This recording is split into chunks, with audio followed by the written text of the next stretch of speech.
we always ask the wrong question at the end of the day. We say, how was your day? I said, that is a wrong question. The question has to ask in the morning before you start your day. How was not your day? How your day is going to be today? And you are responsible of creating day you deserve, day you want today. I said, that is a very bad question. That is a very wrong question at the end of the day. How was your day? Before I have a horrible day. Oh, I had really hard. I said, don't ask that question. I said, ask question in, hey, good morning, my friend. I just want to know how your day is going to be today. With a big smile. And you create your create. You are the creator of your life. You are the creator of your day. Happiness is a choice. Happiness, peace is a choice. Welcome to the Conspiracy of Goodness podcast, where you'll hear conversations that generate one aha moment after another for you. There is an enormous wave of goodness and progress well underway in the world that almost no one knows about yet. This thing is so hidden by the weight of the negative noise in our media landscape that I'm calling it a conspiracy of goodness. And that brings us to today's podcast.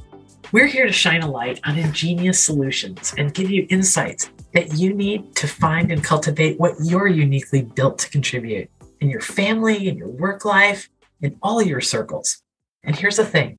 Even though these leaders that I talk to are knee deep in some of the world's most pressing problems, they still think the future is bright.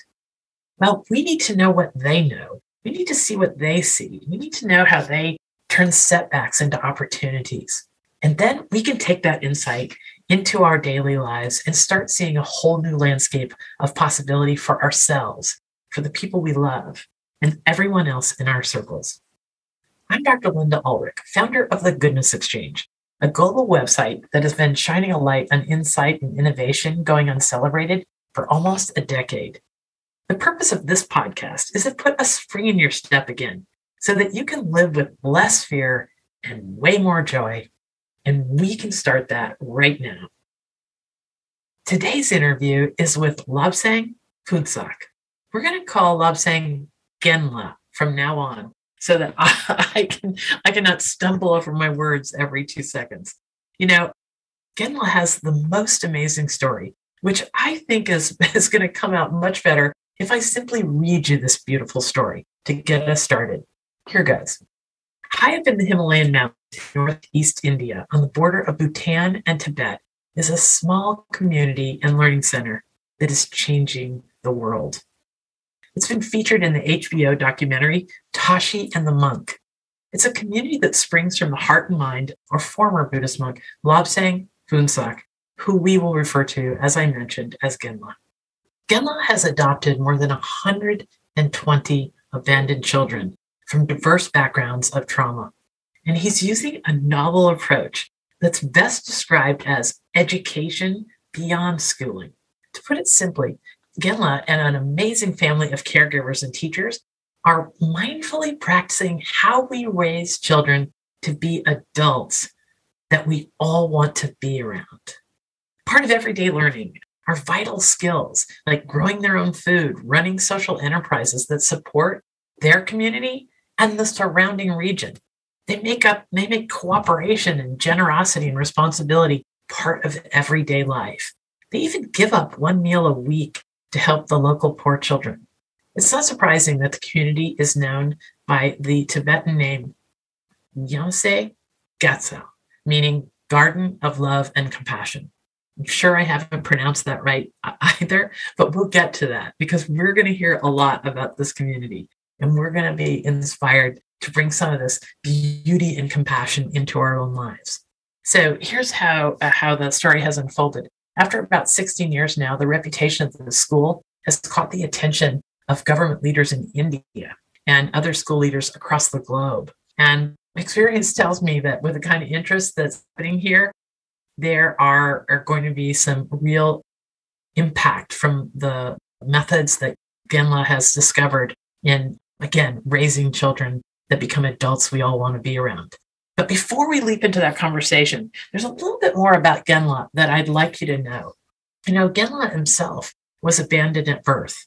He was born to a mother so young and gripped by shame that she gave birth in secret in the family toilet, where she left Genya covered up by dry leaves. Fortunately for our world, he was discovered by his grandparents, who raised him until the age of 7. And then at that young age, they sent him to study at a monastery in far off South India, to become what they called a good human being. Well, he's certainly become that. Genla had his personal struggles, but eventually he found himself being one of 10 young monks selected and trained under the guidance of His Holiness, the Dalai Lama, to share Tibetan Buddhism with the West. He lived in the US and Canada for about a decade, but in 2006, he felt called to leave his life as a spiritual teacher in the United States and return to the region of his birth with a dream of rescuing unwanted children like he once was. In that first year, he created a home for 34 of the most at-risk children from local villages, and he found 3 teachers, 2 house mothers, and 3 support staff to help him.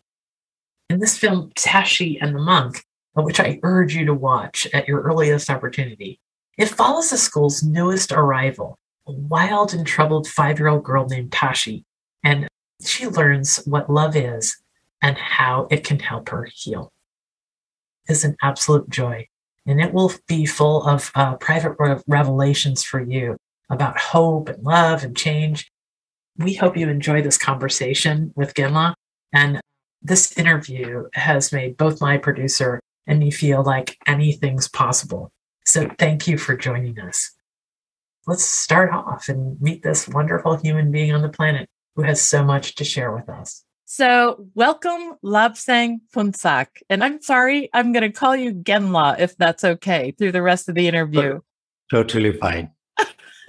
I'm gonna have to brush up on my Tibetan as soon as possible. So Genla, I want to tell our listeners right from the start here that we are talking to each other exactly one world, half a world apart. I actually went to the globe just a few minutes ago to see where you were in northeastern India and where I am in northeastern United States. And it's on the globe, you can put your fingers just like this on each side. So if our listeners hear a little bit of the delay in our conversation back and forth, it's because there is going to be delay when our voices have to cross the planet. Yes. Wow.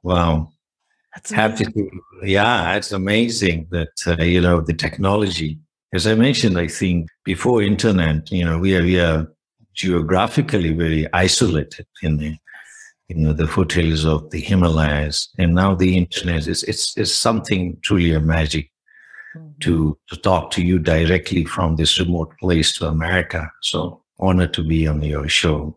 Delighted to have you. And I'm going to say good morning to you. It's 6:30 in the morning. Yes. And it's 9 o'clock for me in the evening the day before. But I have to share with our audience that we were supposed to record this last week, but there was some lines cut in the area where Genla is living. And as a nice bit of serendipity, what happened was we're recording today, and it is on September 21st, World Gratitude Day and the International Day of Peace. Wonderful. Absolutely. I think the perfect day for our conversation. Huh? A very auspicious day. So, in my introduction, I talked about how your approach to raising these children to be the kind of adults that we all want to be around is part and parcel of this educating beyond the normal roots of education. You're adding all these great life skills to the children's exposure in their just daily life. So I found this great quote I want you to comment on. Let's start there. It's by Mark Twain.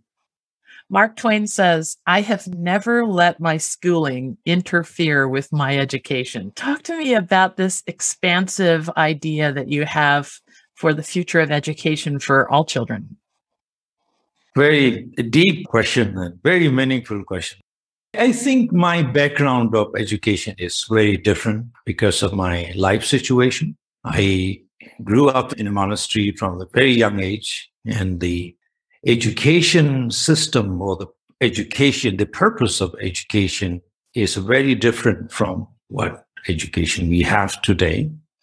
And that makes a big difference, and when I see so many children, and especially in 16 years before, 17 years before, when we were starting this Jhamtse Gatsal children's community, this educational community in this region, that there was so much challenges, the poverty, people not getting education and everything.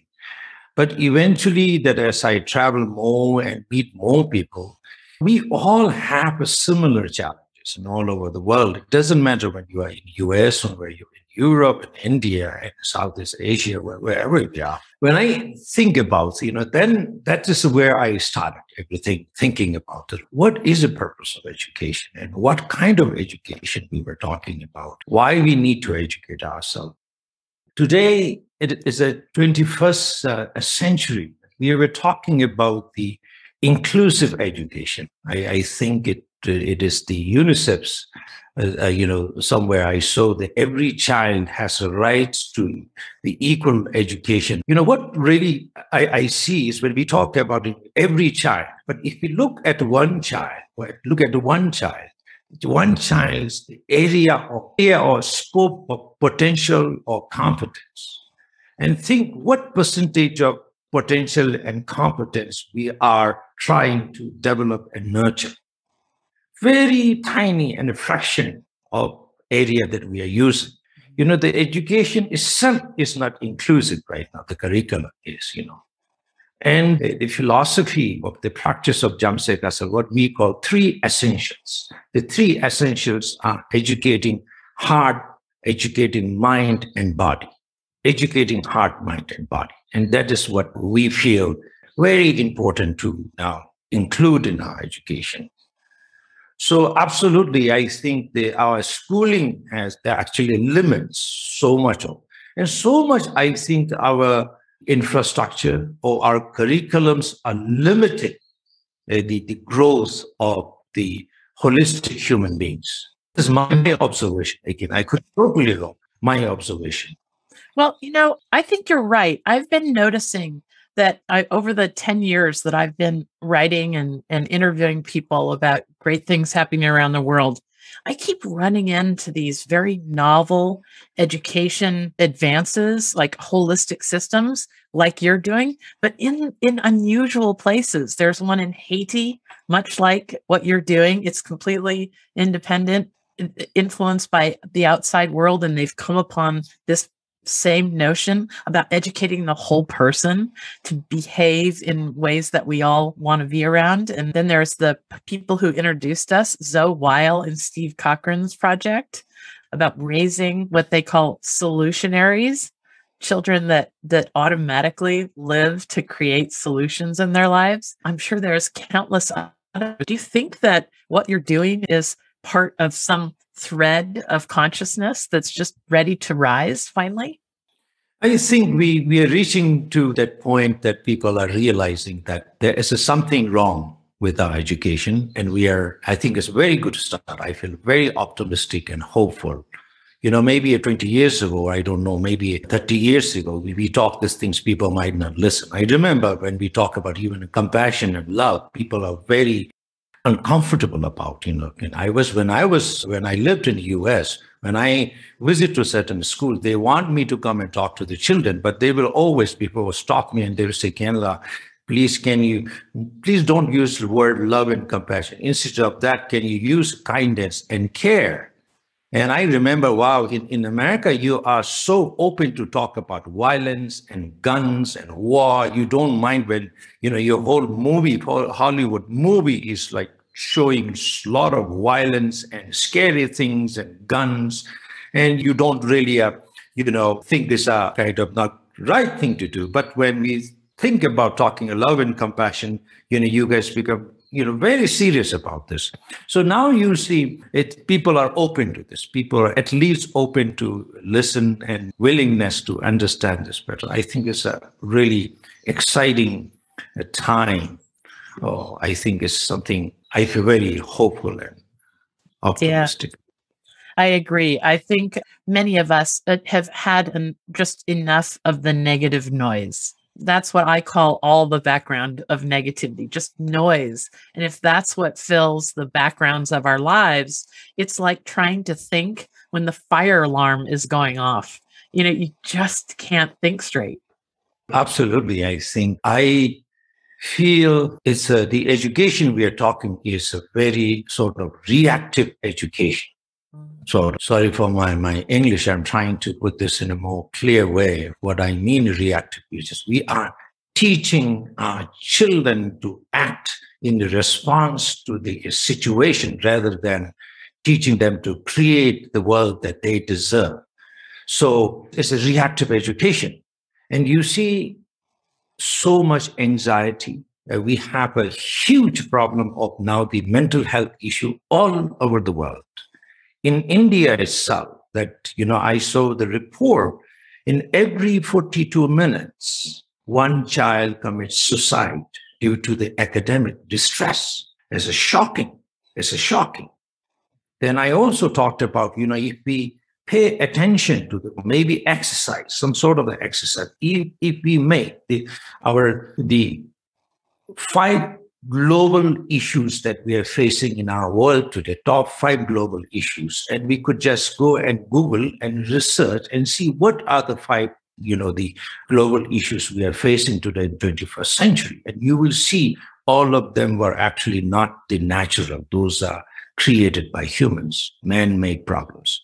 And it's also mainly, I think, the educated people, not the uneducated people, simple people who live in a village. They're trying to survive their life. So I think that's why the world is seeing this issue. We do have a challenge and we need to address that. But what we are doing is we are really making children so stressed out. Only the negative things we are talking about. Again, I'm talking about my limited perspective from this remote area. We are saying that, telling our children this world is very cruel, it's very nasty, and, very unkind. And we say this thing to them. And that's why you see the anxiety level raises. And that's why teachers, educators, often we feel, even parents today, we feel basically saying, we have no control about your future. And you need to fit into that future. You need to survive into this unknown future. So that's why we, as educated parents, we feel that we need to teach these children or train these children as a fighter and teach the combat skill to survive. Not so the world. Who wants to live? I don't want to live in that kind of future. Educators, I think educators and parents, we should teach them love. We should actually train them as the lovers and the peacemakers, the lovers of all kind.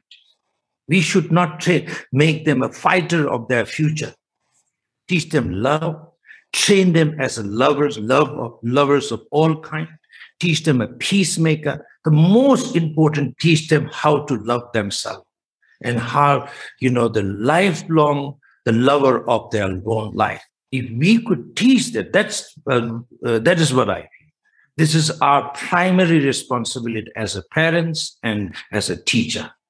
We don't need to teach them how to fight. We don't need to train them to become a good fighter, but lover and peacemaker.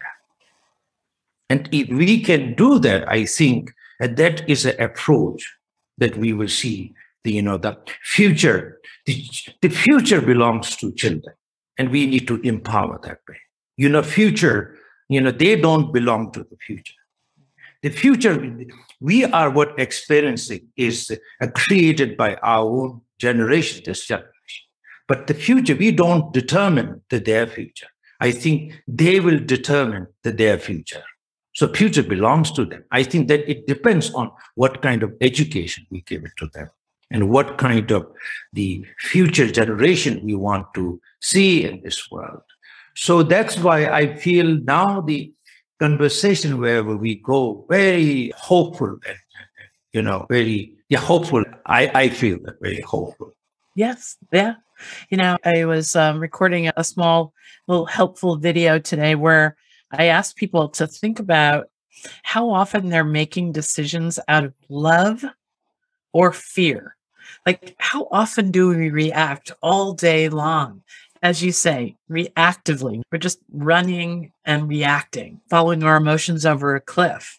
And making decisions out of love versus fear seems to be what you're doing there. You're teaching children to love life and each other and responsibility and all the impact that they can have in the world instead of teaching children to be ruled by fear. I think it's a lovely switch up. I'm not sure most of us think of our education system as reactive as it actually is. Yes, and I think, again, as we're saying, is that this is something that I learned from growing up in the monastery. It's not my own invention. And this is how it helped me as a person.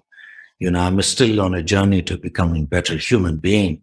And it will be definitely more than a one-life journey.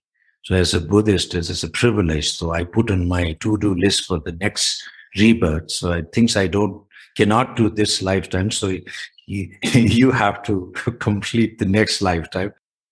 These are simple things that, are very essential things I learned from my teachers in my monastery. And we talk about educating heart, mind, and body. And we talk about our country in India. We have a lot of challenge. And one thing is this country is very dirty in so many parts of our country. And I often very actually concerned about this, the trash and plastic everywhere going. Now, I want to talk about this. It's like the Eastern, or especially the Indian education system, where he's always talk about Nalanda tradition. It's like even when you clean, when you sweep, when you broom, it talks about the integration of heart, mind, and body.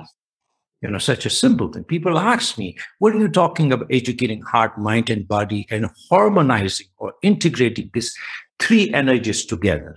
So I said, for example, if you are cleaning a floor, if you are sweeping a floor, you see, you can integrate heart, mind, and body. So there's a cognitive component, there is an emotional component, and there is a behavioral component. Your mind has to understand, your mind sees the importance of hygiene, the importance of cleanliness. Your emotion is like the component is you care about the other's well-being and health, and you care about your well-being and health. And then your physical, the behavior component, the action component, the physical component is when you do mindfully, complete mindfully, the presence of both three, heart, mind, and body. That's what I say. Japanese are very smart. Japanese took this philosophy from India. You see the Zen temples, when they clean, though you don't see frustrated in their face. When we clean, it's frustrating, like I want to get done this. And we fight about dishwashing and we fight over laundry. And I think every family fight the issue of the cause of our family fight is about the laundry and dishwashing. Yeah. But if you see the Japanese Zen, and that is like, so they do it in such a graceful way, because they are integrating this. They harmonize the energy of mind. They educate their mind way to clean and sweep, and they educate their heart the purpose of cleaning, and they educate their body way mindfully and with full presence how we can sweep. So any tiny or most boring things can be very transformative, very transformative. And Buddhism talks about somebody achieving during Buddha's time, just cleaning, he achieved enlightenment. So how it is so important for us to teach and ourselves, educate ourselves, and educate our future generation. Even when you clean, that you can transform your life. It's not just a cleaning. It can be very a self-transformative education for ourselves. So that's why for us, educating heart, mind, and body is not just trying to be a unique curriculum, but it is a whole, the necessity, I should say, necessity and essential. This is great. This is okay. So we're going to skip a few questions and I'll come back to some that I wanted to ask. because we're so close to you helping us understand how that same mind, heart, and body works. You talked about nobody likes to do dishes and laundry, but you've got the children participating in all parts of life. Are you calling it a school? You really are a family, right? You have 120. Yes, yeah. I think we better review this just before we go into dish doing and laundry. You have 120 plus children, correct? You are dad to 120 children. Very, very lucky, happy dad, and sometimes very cranky and very. Most of the time, I'm happy and dad.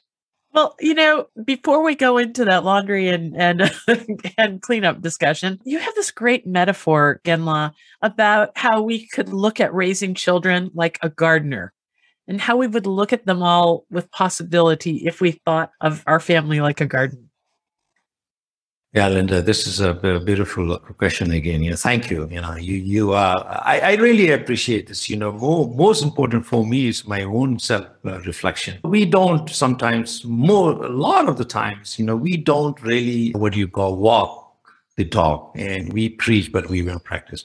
And this kind of question really helps me personally. Is really a reflect and really think seriously what I'm saying is I'm believing and I'm doing it, And again, I think about the education system or education, even the design and everything actually, if I look children as a seed, and sometimes I use the seed of sequoia tree. I think, am I pronouncing correctly? You have American sequoia, maybe the biggest tree is sequoia tree. You got it. Yes. So the seed of sequoia tree is so tiny that I saw that I was such a surprise to see this seed, such a tiny seed. Deep inside that seed, there is a huge, maybe the world's biggest tree exists inside of the seed. And now I think of, like every child is a seed for me. I look them as a seed of the biggest tree with so much potential and so much, they have so much to offer. And then I think of often our society, sometimes even our religion, our politics, our culture, and our education system. Are we our thinking, our system, our thinking ideas, are we limiting their growth? Are we really actually supporting their growth? When I think from that a critical mindset, again, not just being a negative, but as a dad, as an educator, I need to think. We all have to think. You have to think a lot about when you bring this amazing people. I was actually listening and watching a couple of your podcasts. You really have to think. So it's the same thing I have to think. And I feel like if educators, as a parents, if we actually consider ourselves as the gardeners or the tree growers, we think, we don't grow tree anymore. We grow only bonsai tree, I feel. Our thinking, our culture, our mindset is limiting the full potential, the full growth of human beings. We don't grow. We grow bonsai because the bonsai has a better market. People pay. And that's why we have to control. Or, the market likes to see this way, or people love this. And we are not growing anymore. Very critical now. I shouldn't say nobody is growing. I think so many people are growing now more and more trees. I'm happy. So we limit that. When you think that way, I tell myself and people in here, don't grow bonsai. If you see the bonsai of sequoia tree and the bonsai grows in California, the both tree has the same potential from both tree came out with this tiny seed. Now, who is responsible for that? Don't blame to the child. It is our mindset, the adult's mindset. So able to see as an educator, at the parents, when you see the seed, that inside that we look, very carefully inside it, able to see the biggest tree inside that tiny seed, as every parent and education have the vision for every child in this world. So that is the one aspect I talk about. And another thing I talk about, if you're a farmer, if you're a gardener, the three things that we always have to, this is the three essential practice in our day-to-day life. Yeah. Number one is to building the strong roots, and that requires what kind of soil you have, what kind of, fertilizers, what a root system. If your root system is not strong, the big tree cannot actually grow. It depends everything on the roots. The root system, when we talk about the kids, their characteristics, the values, the attitude, these are humans' root, and the culture, mindset. And then another thing is, I think, the persistent patience and faith. Every gardener do this. Persistent and patience is every day you go to the garden. You do the tiny little things without losing your patience. You go for water, you see the weeds are growing, you give a protection every day. You don't know what is going to come out from that garden. You don't know, but you keep a faith. Someday the big tree will grow. So that is my garden. That's why the name of community, I intentionally keep the garden of love and compassion. We are not producing, we are gardener. So gardener, if you have a gardener, if you think the parents, I am a parents with the gardener's mindset, or I'm the educator with the gardener mindset, these are crucial daily practice that we have to make it priorities. The farmers, we live in the middle of the farming place here. I see every day, every year they come. There's no any sign of the rain, but they will start preparing a ground. And that is only they live on. Just see how serious. If they don't get a crop, and that whole year they're going to suffer and they cannot feed themselves. But I see such a faith and hope in their face, even not knowing what will happen tomorrow. And maybe everything they grow, nothing will come out from there, but such a hope and faith. So I look at them and I feel, God, this is how parents, every parent should be, and every educator should be. Keep hope and faith. And then another thing is, every day, these poor farmers, they will come and do little practice, small things with the diligence and patience, and persistently they do. Regardless of, they don't know what will happen, but the hope and faith is what, the way they survive and the way they thrive. So that's why the garden of love and compassion it's not just what you call the metaphor or philosophy. It is actually practice that we try to do every day. Okay, so this brings us to this laundry and cleaning. Because that's where the discipline and patience comes in, is that as parents, we have to keep hoping that tomorrow they'll get it, or hold out faith that our patience and our compassion for in the moments that we have to find it are going to pay off as the tree grows, as you say. So talk to us about this concept of using education as an opportunity to normalize good behaviors like responsibility and collaboration. I hear that you have quite a system where all the children participate in everyday activities that make a community work. Yeah, Linda, thank you for asking this. Yes, I see, we have to clean, this morning I saw a lot of kids actually just going through my this little house. They're cleaning, picking up the dog poops. I call diamonds. I said the diamond, these are diamonds. We have to pick that. We have a lot of dogs in the community. They poop everywhere. So I said, this is a daily practice. Little positive. Yes. You get up and you started eating dog poop. But yeah, Linda, I again, these are like, for where we are doing this is because so much of this is, I think, it was necessary. And when you have so little and you have your challenge is enormous, and sometimes that helps us to actually learn so many things, even you don't want to, or even that was not your intention. When you give every child who comes to Jhamtse, even when they're 4 years or 3 years, they have the similar chores they have to follow. Adults will help them when they're struggling, but they have to do what they can, the best. And that is one way of healing a trauma. We have almost every children come from the trauma.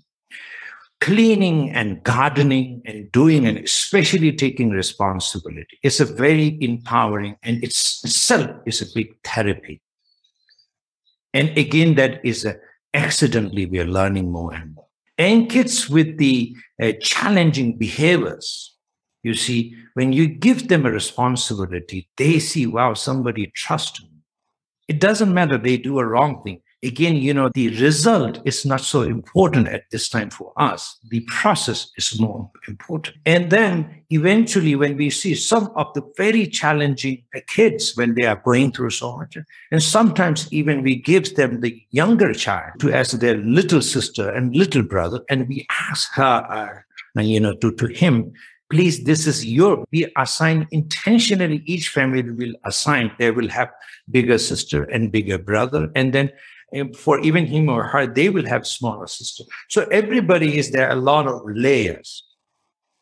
Moment when you give somebody, hey, this is a new little sister you have, and you have to take care of this. You see, it completely changes everything. Now, that is how they start actually, empowerment helps them, and also learn that they see the power of giving. From there, moment when they contribute, and the happiness comes from that. I think the source of happiness is a gratitude. They see the takers are actually very unhappy, but givers are always very happy.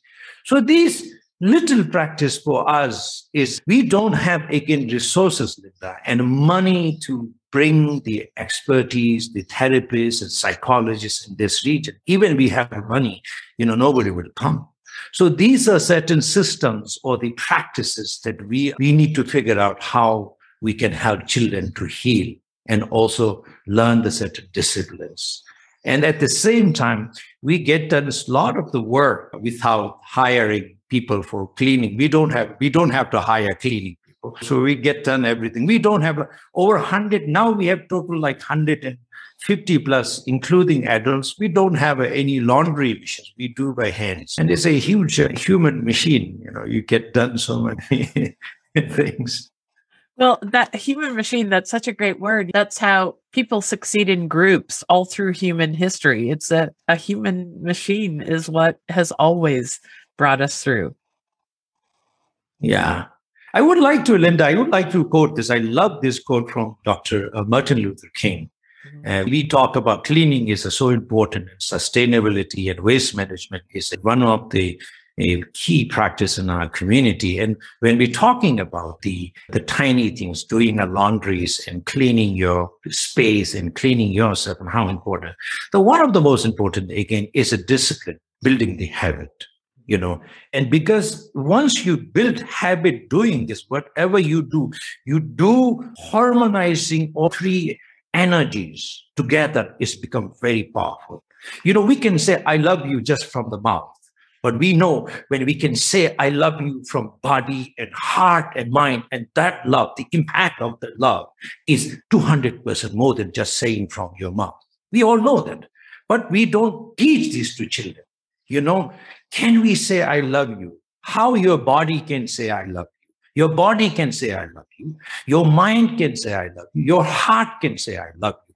But if we put all these three energies together, and when we say somebody, I love you, the impact of that love will be 200% more than what we normally say. Even for somebody, when we greet, hey, how are you? I'm teaching kids to say, how are you from heart? Say, how are you from your body? Say, how are you from your mind? And sometimes kids, they get confused. How do you say, how are you from heart? I said, this is a practice that we need to do, And say, once you learn to do everything from your heart with the mindfulness and integrating the presence of your body, I said, then nothing in this world is impossible. You can do anything. And this is a quote that I found from Dr. Martin Luther King, which I actually quote this so often for our children. And I just want to read this. I think it's very, very powerful. He says, if a man is called to be a street sweeper, He should sweep the streets even as Michelangelo painted, or the Beethoven composed music, or Shakespeare wrote poetry. He should sweep the streets so well that all the hosts of heaven and earth will pause to say, here lived a great street sweeper who did his job well. Such an amazing power. I get goosebumps. We need to sweep as a Michelangelo is painting. We need to sweep as a Shakespeare's writing poetry. And these great artists, human beings, cannot do such a wonderful thing without integrating heart, mind, body, and all. That's why they are amazing. That's why. And I feel we need to teach these kids from laundry. When you do your laundry, do from your heart, like a Michelangelo is painting. When you do dish, you're not doing dish. So we can teach this discipline, this habit in everything we do. There's no small job or there's no small work. It's totally upon our mindset and our heart. If we do with our heart, mind, and body, all jobs are great jobs, which will transform us, which will become the transform lessons for us. Being in a remote place, I think these are very, I feel, important. Oh, I got to tell you, Genla, it sounds like when I listened to you talk just then, you're probably creating a whole bunch of human beings who contribute with joy. They're learning to contribute in all kinds of ways to their little sisters, to your meals, to your cleanup with joy. Contribution with a sense of joy may be one of the most important life skills that any of us could teach our children. Yes, but I think one way what I see is our children, at least again, I'm talking of my very limited knowledge because of the background of the children. And people often come and they say, way they grew up here and how happy they are is, Linda, you're right, I think. The first thing is we teach them, become the contributor. You are a contributor. You have so much to give. We teach the importance of generosity. You don't need to have. Can you give a smile from your heart, from your body, from your mind to anybody? We all can become the contributor and a creator the day we want. And I tell children, we always ask the wrong question at the end of the day. We say, how was your day? I said, that is a wrong question. The question has to ask in the morning before you start your day. How was not your day? How your day is going to be today? And you are responsible of creating day you deserve, day you want today. I said, that is a very bad question. That is a very wrong question at the end of the day. How was your day? Before I have a horrible day. Oh, I had a really hard day. I said, don't ask that question. I said, ask question in hey, good morning, my friend. I just want to know how your day is going to be today. With a big smile. And you create your create. You are the creator of your life. You are the creator of your day. Happiness is a choice. Happiness, peace is a choice. Nobody can take away without your consent. If you value that, and protecting your peace and happiness is your priority, and creating the day you deserve is your love to yourself. First, you love your life. Do you value your life? Have a gratitude to, wow, I am this amazing life. Now, your biggest responsibility is taking care of this person. So, you don't wait to other person, and you don't want other people to determine the end of your day. You don't want other people to set your destiny or your, destination at the end of the day, and you take control over that. Now, Linda, I'm getting distracted even when you ask, but yeah, this is something. No, this is great. I'm going to play this over and over again. Remind me. And tomorrow, I have a big staff meeting. I hope other people are listening to this podcast at a time when they can apply all this learning right off. But tomorrow, I'm gonna run my big all-day staff meeting entirely different thanks to this conversation. You've got me all fired up about how much control I actually have over how my day goes. So, Genma, let's take a break. And when we come back, we're going to talk more about these extraordinary concepts that you make part of every day for all these children and that you are sharing with us right now. We'll take a break. And when we're back, we'll hear about all kinds of extraordinary things that are just part of the daily life of these very, very fortunate children. Hi, I'm Dr. Linda Ulrich, founder of the Goodness Exchange and host of the Conspiracy of Goodness podcast. And I want to share something wonderful with you today. So, you know how the constant negativity in the news and social media seems to be at some sort of boiling point right now? It's relentless. It can feel like all the joy and potential is being drained out of our future. Well, it doesn't have to be that way. My team and I at the Goodness Exchange are making certain that optimistic people have instant access to positive news. There are newsworthy stories out there about astounding solutions to some of the world's biggest problems, about wonders and leaps in human potential. It's not a lack of good news, it's a lack of awareness. So, if you want to try living with more joy and way less fear, it's really simple. First, head over to goodness-exchange.com, where you can balance your media diet and feed your curiosity about a world with real-life stories, celebrating people solving the world's greatest problems. And second, you can become a Goodness Exchange member. And for just $2 a month, you can help us keep this site ad-free. And what you're going to get is high-quality, carefully curated stories all about the good that's happening in our world, and all of it sent directly to your inbox or via our beautiful app. In the face of all the negative noise and often discouraging things that happen in our personal lives, you'll be the one who can stay on your feet. You can point to possibility and be the person who makes opportunity out of setbacks. People who use the Goodness Exchange have a spring in their step.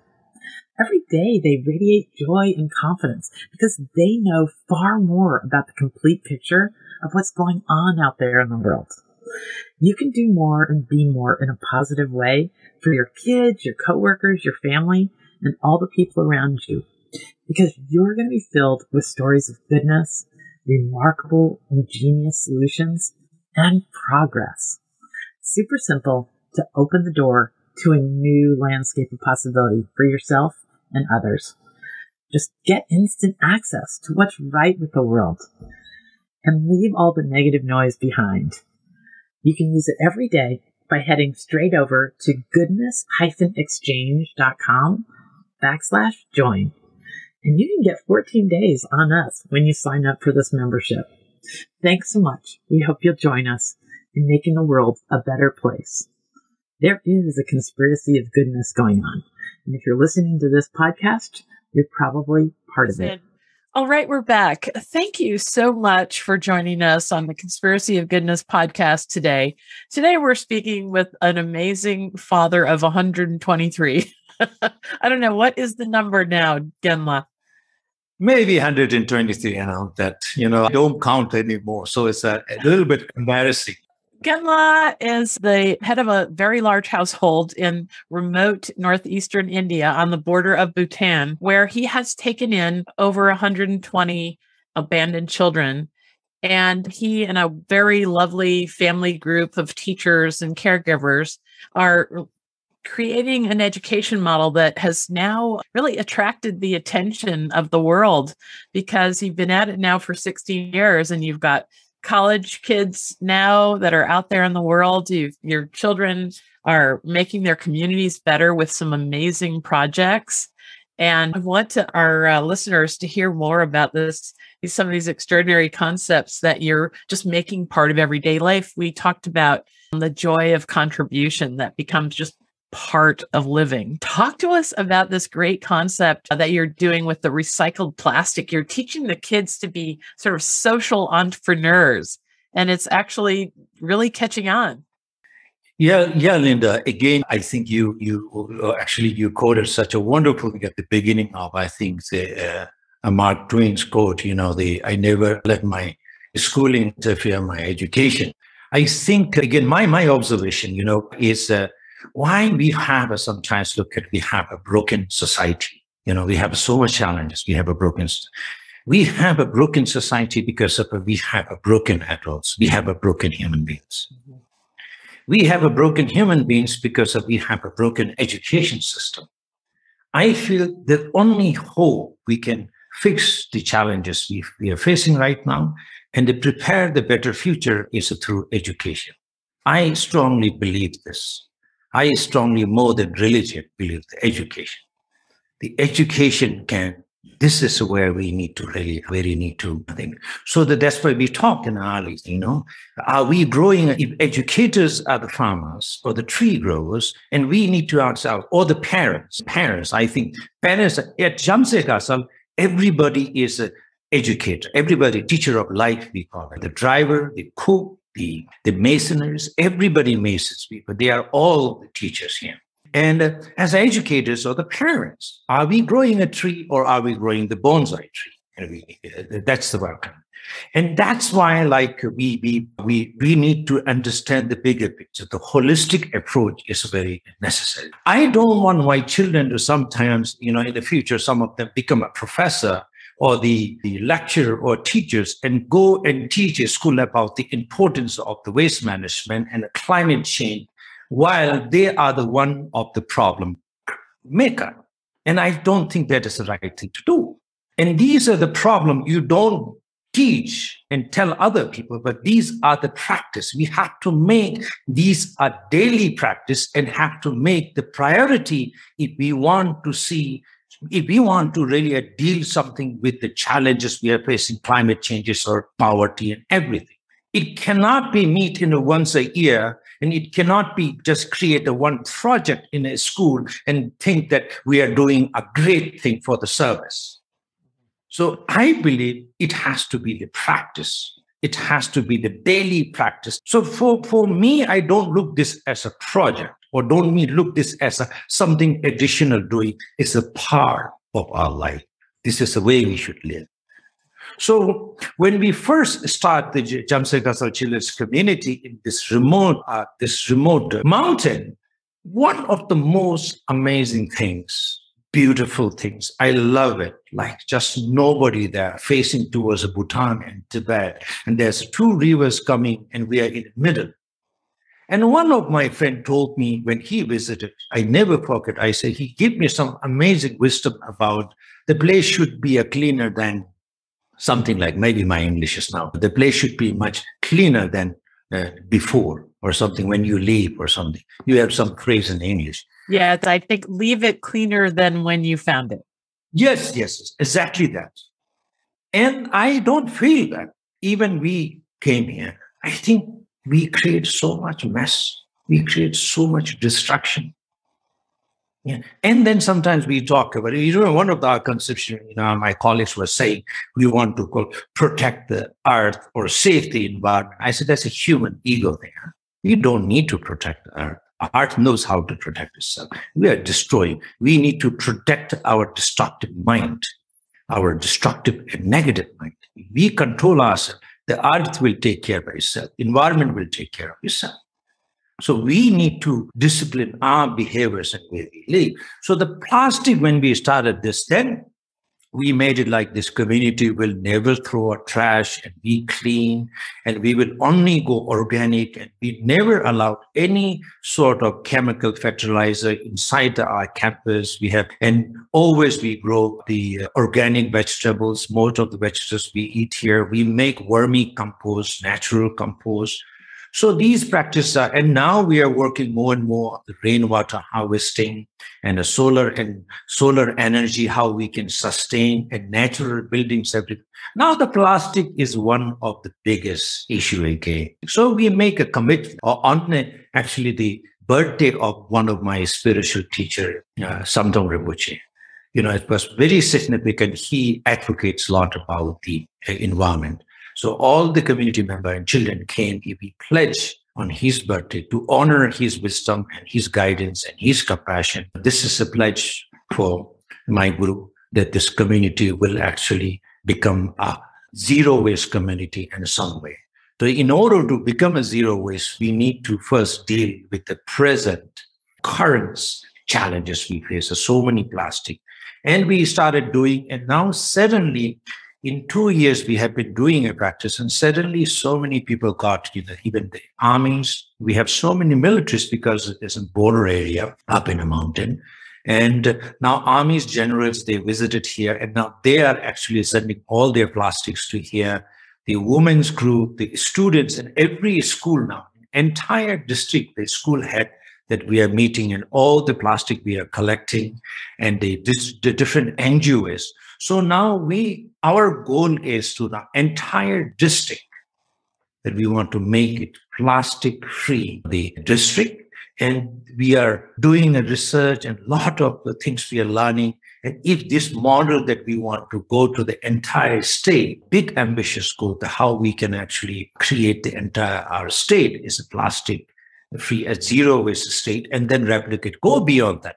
One of the most amazing things is also, yes, it's a great learning for the children. It's just doing it, every day doing it, segregating, cleaning, and bringing and talking about it. And these are something, again, we are making part of life. It's not a one project. It's a part of life, education we need to think. So right now we are getting a lot of attention. A lot of people are participating, and we feel very great about this. We didn't actually start from that intention. It was for us. We thought we cannot change the world.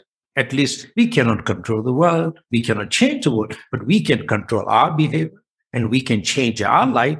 That's why the same thing. What kind of community do we want to have a plastic everywhere? And that's why we say, okay, let's decide in coming 2 to 5 years, what kind of community we want. We don't want to ask after 5 years, how is Jhamtse Gatsal? But we want to say, this is how we want to have our community in 5 years. So we take control of us, we empowered us, and we determined, and this is a community we want to create, like individuals' behavior as well as collective behavior. It's a choice that we have. So when we started doing this, and we were not doing any PR or marketing, but people saw that what's happening here when they visit. Wow, how clean. Wow, this is a wonder. So it basically is a ripple effect. And now everybody is touring. And I just got yesterday a call from the army commander. He's sending a whole truck full of plastic, I think in 2 days, to the Jhamtse Gatsal community. We just asked him, please, sir, can you please make sure you clean the plastic, because we have the children and we have to clean, and they're good. So they're sending it. So yeah, it's truly education, I think. It's a practice, discipline. So we try to find everything we do, we try to understand the purpose behind that. So give us a little bit of background. So what are you actually doing with the plastic? You've created a social enterprise here too, right? Like this is a business, a bit. Yes. Yeah. Yes, I would love to. I think that totally fine, because also we are encouraging now the older kids to take this as an enterprise and thinking about, and we have, ourselves produces some of the very beautiful things that people are willing to buy. And we have so many people coming from the region. If you produce here, we will not buy from outside, and we will buy. And this is definitely, the plastic tiles, and encouraging especially our young generation to turn this into enterprise and generate employment. In America, you called it your congressman or congresswoman. Yeah, we called it here the member of legislative assembly. So he's the political head of this constituency. He called me. I said, hey, Lobsang, we are very inspired what we're doing. The government is ready to keep actually the seed funding for his plastic waste management system. I was so glad. And I shared it with the children and stop. You see, when you do right thing, sometimes you don't even have to ask for money. People want to give it to us. So this is something happening. We are also raising funds online. We are also reaching out to CSR funding and things, because this is, again, what I see is if we can clean the Himalayas, we are also cleaning the oceans. The river is coming from the Tibet. The river, 2 rivers coming from the Tibet, and now people call China. So many plastic, and we get the sand for the construction. When we collect the sand from this river and when we buy it, so much trash coming from Tibet, we can recognize all written in Chinese. And these trash, the people who throw trash in Tibet or maybe beyond in China, and you see their problem is becoming our problem. And we are seeing this every day, the Chinese trash in Himalayas. And this river goes into Bhutan. And then after Bhutan, India, and then it goes to Indian Ocean. So this is how we see that small act of kindness or doing right will have a huge impact. If we need to clean the ocean, and it has to start from the rivers, the rivers coming from Himalaya mountains, rivers coming from other places. And if we can go to the cause, and actually it's much easier to stop the problem there. So these are something that I feel very important. Now that's a metaphor. If we're going to need to clean the oceans, we have to start with the rivers. That's a pretty darn good metaphor for what you're doing with the educating the children as well. Absolutely, Linda. Yeah, this is because we see this as, because we all get shocked. I say, well, wow, we cannot read this. This is not English. This is not Hindi. What is it? Oh, this is Chinese script. And then sometimes we can find, a few English. And I said, wow, this is how, no more your problem. It is your problem and my problem. I think your problem is my problem. My problem is your problem. And this is what we have to accept. And okay, you don't relate to each other. I loved what I heard. I don't want to lose this thought. I heard that you've got this clean energy program going too, and you're getting support from some pretty big companies, Dell Computers, Goal Zero. You've got the National Geographic Explorer. They've been helping you with also a project with solar backup. Yes, Linda, I think we have been very fortunate and blessed by so many wonderful people who genuinely care about the world, the future, and entire humanity and planet. We have been truly blessed with these people. And I think, again, honestly, Linda, so these people are, and I call it my field. And people talk about where you get this inspiration, because their generosity, their love, their enthusiasm is contagious. Like today I'm talking with you, and this is contagious. And you're taking entire hour from America. America is very busy, and you have so many things. Up in the mountain, we have nothing much to do. I can give you a whole day sometimes. We don't have a cafe. We don't have a theater, anything. But this is something I see like, wow, listening to you, and it actually feels me. It actually inspires me. And that's why even we are in a remote. And another thing is, I just see the power of interdependence. These people and you guys, you don't see, oh, this is like problem of the mountain. And when people actually come here, they see this is not ours and yours, but this is them and us. No, this is our problem. And we need to solve this collectively. The world becomes you've always been interdependent. The world is now more and more we see we cannot divide and find a solution. We need to join together. We need to come together and find a problem. There's no yours and ours problem. It's all our problem.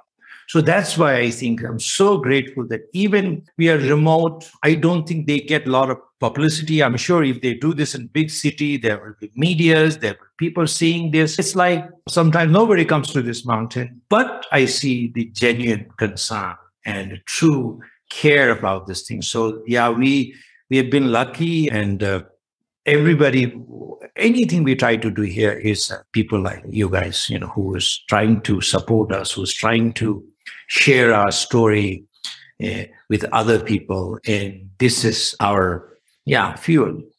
This is our... I love your statement, the power of interdependence. We think of interdependence sometimes as a liability, but because then, one thing is attached to the other when things fail as well. I think that we've gotten the word interdependence going in the wrong direction. I think there is a lot of power in shared struggle. Absolutely, Linda. I think even small things I see, I was recently in Goa, and it has a beautiful place, a lot of oceans. And I went to the couple of beaches. I saw so much, again, of plastic. And I picked up a few plastic and I wonder where this plastic came from because of knowing the situation here, you know. And it is we need to, I think, our world will only move forward if we understand the nature of interdependence and if we practice that and take a responsibility of that.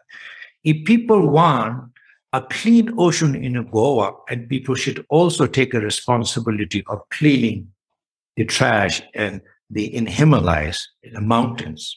And if I want a clean ocean in Goa, when I think of throwing something in a river, which is very convenient, bring a truck full of the trash and throw it in my river and thinking, wow, see all the trash gone, but it went to the Goa. But tomorrow, my children, my grandchildren will never able to go to Goa and enjoy an ocean and beach.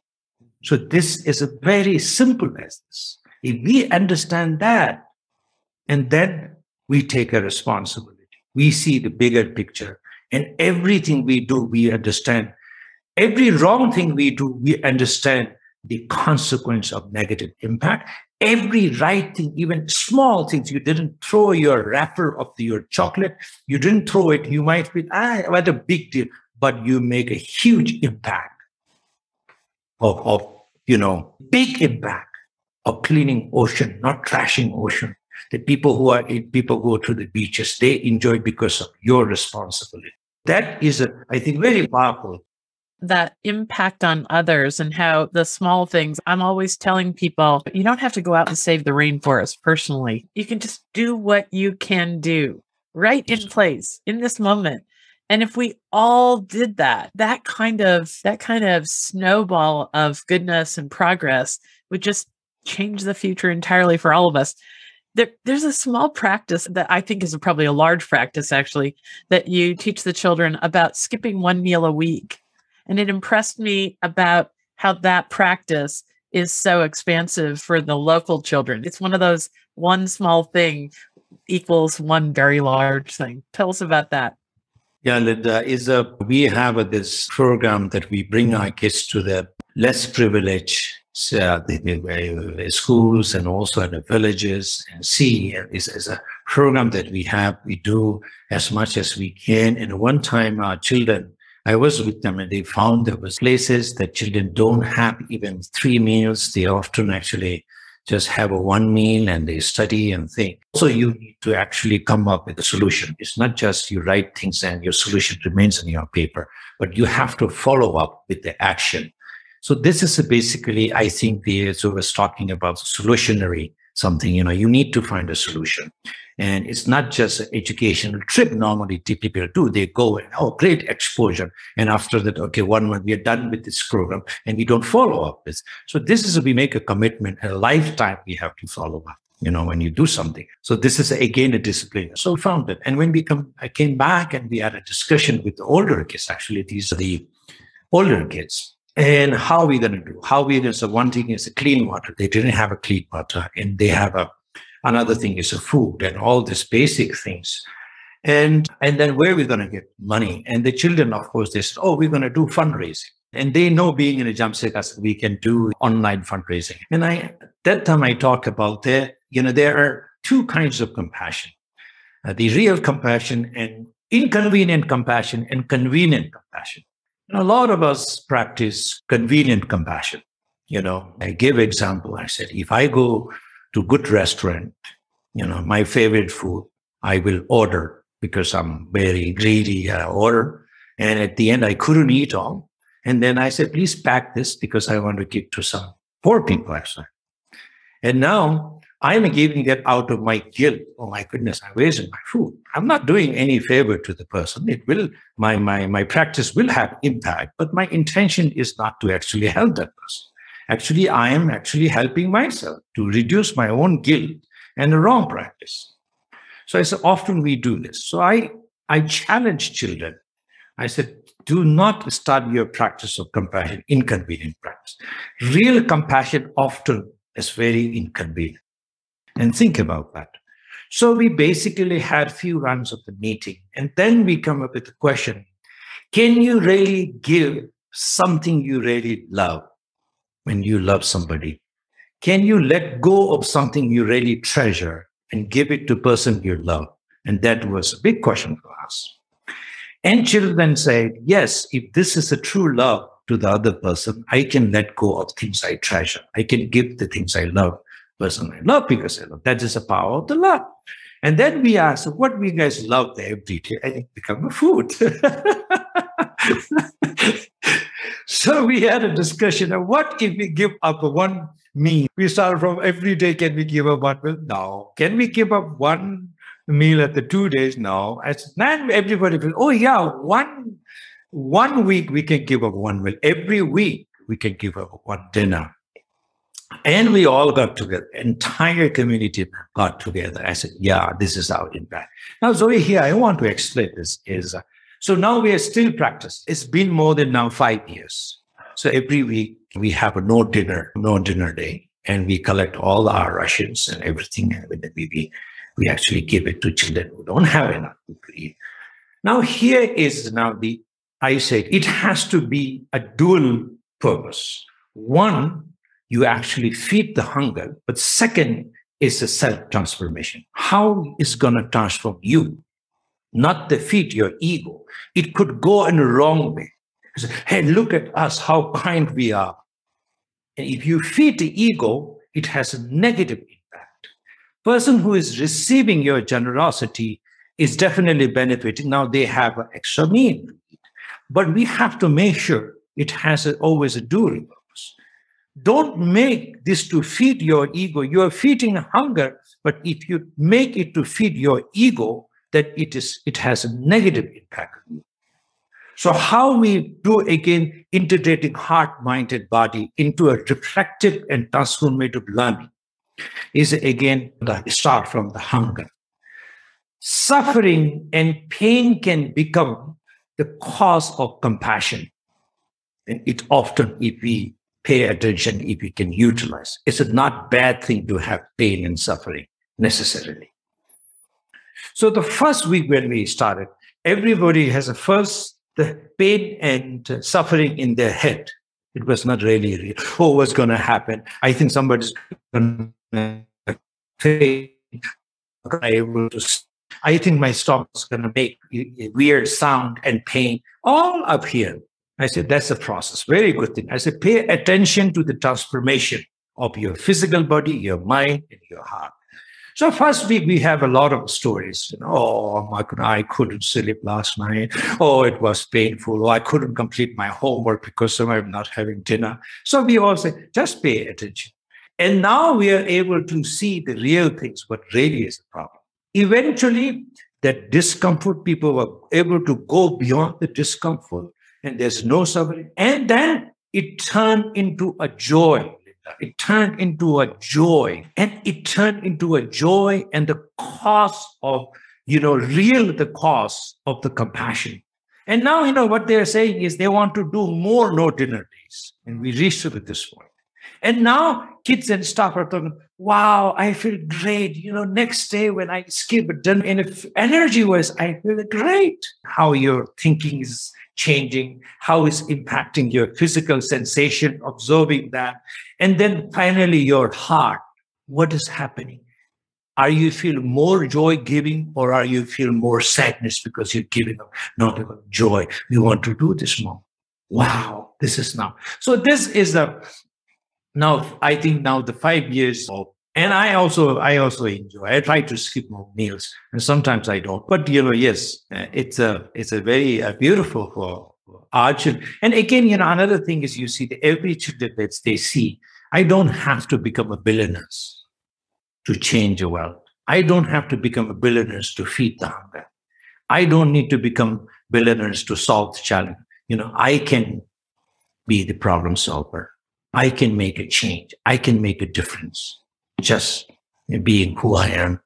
There are so many ways that we can do if we pay attention. And I shared this story in one of my visits to the Europe, I think somewhere in Netherlands. Around 100 people pledged after my talk, and they said a lot of money. So now I joke about it. I say, actually, now we should do one more, and more people will pledge, and we'll get more money. This is a joke that I I said, but this was so, it happened very without any intention. Well, that is part of the equation here, is that it's as much a gift to the giver as it is to the receiver when you get compassion going in the right direction. Or as you said, if people see me looking down and I've got a pen in my hand, it's because I'm taking notes through this whole conversation. This difference between convenient compassion and inconvenient compassion. Oh boy. This is the gift to the giver and the gift to the receiver, all sort of wrapped in one. I really love that concept that you share. And, it sounds like that you're teaching the children just to live that way. It's not special. It's just the way we are in the world. Yes, Linda. That's why I said anything we do a right thing, we have to pay attention to the dual impact. That is very important for me. It's more than charity. When we talk about charity, there is, I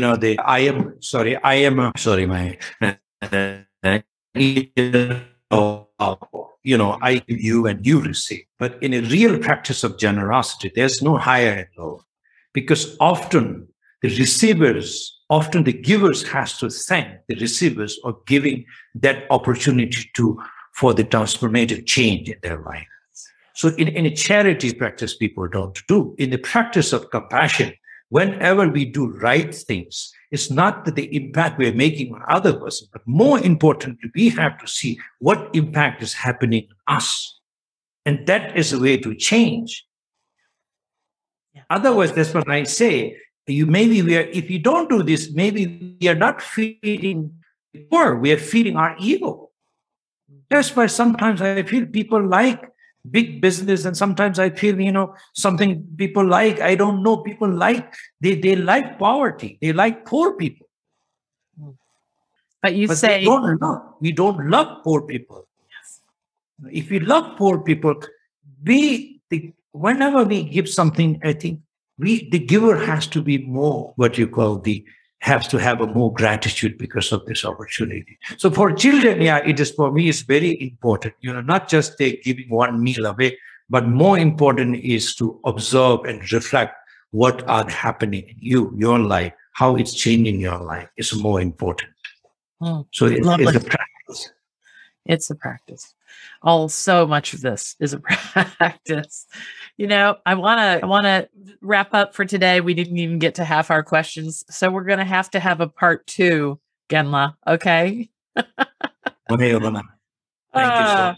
It's so lovely, and I don't want to miss those other 6 questions. So we will schedule a part 2. I'm just going to remind everyone that there are tiny breaks in our reception here because Genla and I are talking exactly half a planet apart. And once in a while, we're getting a little bit of a haze in the transmission. But I've watched every time to see if I needed to have you repeat what you said. And the message comes through loud and clear each time, even if we are missing a few seconds here and there of your message. Okay, so as we think about wrapping up this part 1, I understand that governments and a globe full of people are starting to look at your model and say, hey, this is something we should take seriously.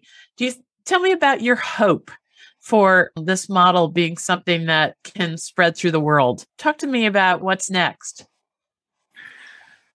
Yeah, it's absolutely. You see, because where we started here, and I see in 16 years, and this is one of the most remotest place we are doing. People told me, why you are going so remote? And even I'll give you the examples of, when we were deciding the name of community, a lot of my advisors told me, don't call it Jhamtse Gatsal Children's Community. Why don't you call it Jhamtse Gatsal Orphanage? And I said, why? Because people will give more money because people like a charity. And I said, I don't need a charity. If we need to sell something, I'm going to sell the strength of Jhamtse Gatsal. I'm not going to sell the weakness. Our children are not passive beneficiary. They are agent of change. I don't feel that I receive charity. People give me because, oh, poor Lobsang, he's struggling. I said, I don't need the pity. You believe me what I'm doing and you invest because you believe what we are doing will make an impact in other people's life. So I said, I don't look at my children and say, oh, you poor, here is I want to support. No, don't give a charity. But if you want to give that, because these are the real change maker, the agent of change maker. And I think I never use that orphanage, children's community, empower them. It is their community. It's a garden of that. And I think only reason, Linda, in such a remote place, it takes 18, 19 hours drive from the nearest airport.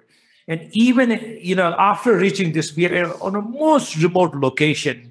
And 18 years we survive, we are thriving, is because only reason that is because people see what we are doing has something that we can offer to the larger, the greater world and outside this. So I'm very hopeful. And, I just feel so honored to have this opportunity to make whatever the impact or the contribution that we as a community we can make. So we are definitely see very a bright future moving forward. I have absolute confidence. And I want to thank you so much. I was turned on to this phrase, a conspiracy of goodness, through a story from World War II. And I look at people like you who have come along kind of before the wave. You really started when things were very dark. And I call you a charter member of the conspiracy of goodness of our times. I think there's this quiet wave of goodness and progress. And the people that are there in that wave are so humble and quiet that news of them is just not rising to the top. So I hope everyone that listens to this podcast will share your message, share what we're putting out and what we're going to do in the future together, because this is a prime example of the kind of shared future that we can control. There's so much that we can't, but the kind of conscious choices that you're teaching the children and me along the way are going to create more and more agents of change out in the wider world. From your example. I mean, I'm sure the 120 children that you're working with and the ones that have already moved on into adulthood are agents of change in every single circle of their lives. So I don't know. I can't say thank you enough for spending your time with me. I want to remind people, I've been so moved by learning about this project. I have literally watched Tashi and the Monk. Probably it's a Netflix production that now you can access easily. We're going to put everything that Genla and I talked about are going to be in the show notes. This will be a pretty extensive article on a Wednesday on the Goodness Exchange. And we're going to put all the links there, but you must get your favorite beverage, put on your favorite comfy clothes, and watch this 40-minute documentary called Tashi and the Monk. I'll tell you, I come away with from that piece with as much joy and hope for the world as anything I've ever watched. So thank you so much. I want to tell people that you can support the children. Just before I jumped on the website, and I'm supporting a little guy that really loves bugs. Yeah, the children, there's all these pictures of kids that you can be a sponsor of. And there was one little guy, I thought, oh, how am I going to pick? It almost feels like I'm unchoosing. And then I was reading a little bio about each one. And there was one little guy who particularly loves bugs. And I got to love a kid that loves bugs. So boom. It's easy to support these children. There's a way to support this plastics recycling program that they're doing. Whatever you can do for this organization and the furthering of its impact is going to make the world a better place. So I encourage everyone that's within earshot of this podcast to help us lift this possibility and this view of the future up. So thank you, Genla. Thank you. Do you have any parting thoughts for us? As you look out over the landscape of time ahead of you, is there one thing that you need? What do you need to take this to the next level? Is it word of mouth? Is it connections? What is it? Yeah, I think one is absolutely what you are offering us, very connection and spreading in the work that we are doing. Is, I think, so much. I think through the documentary of Tashi and the Monk. And again, be honest with you, I never thought that people Or maybe this is something that I tell Vasudha and Mark, why would people listen to us? Why people? Because this is something we started for children in this region, not really thinking about people would be interested. But we saw this is something, again, is same challenges people are going through. And we do have something to offer, what we have been doing in last many years. And I think we need to reach out to more people. And I think that people can benefit from what small things we are doing here. Also, at the same time, when we connect with the people, we also learn from other people a lot more. So I think being in this remote places, I think the network and connection to the right people with the right community, with the right educators, schools, and parents is very, very important for us. And which you are now, again, providing us this great platform to connect to the more people. Okay, well, we are going to have all kinds of connections right there for people on the Goodness Exchange article that will host this podcast episode. And I'm going to connect people to Mark and Vasu, who I met before meeting you. And I'm sure we can generate the kind of wave that the tide, a rising tide that lifts all the boats in the harbor up. Thank you, Linda. Thank you. Okay, well, thank you, Genla, for joining us. Remember, everyone, that you can create a future that is brighter than you would ever imagine, but you got to work for it. You got to pay attention to what you're paying attention to. You got to contribute with joy, as Genla instructed us there. Remember that if you are tuning out the bad news in the world, you got to have a source for the good news, and the Goodness Exchange is a good place to start. There are countless people in this world doing amazing things. Keep the faith. Goodness and progress is all around us. I hope that everything we shared with you this week will carry you through, and you will see all the joy and wonder that Genla and I have been talking about. Thanks. Thank you, Linda. Thank you so much. Thank you so much.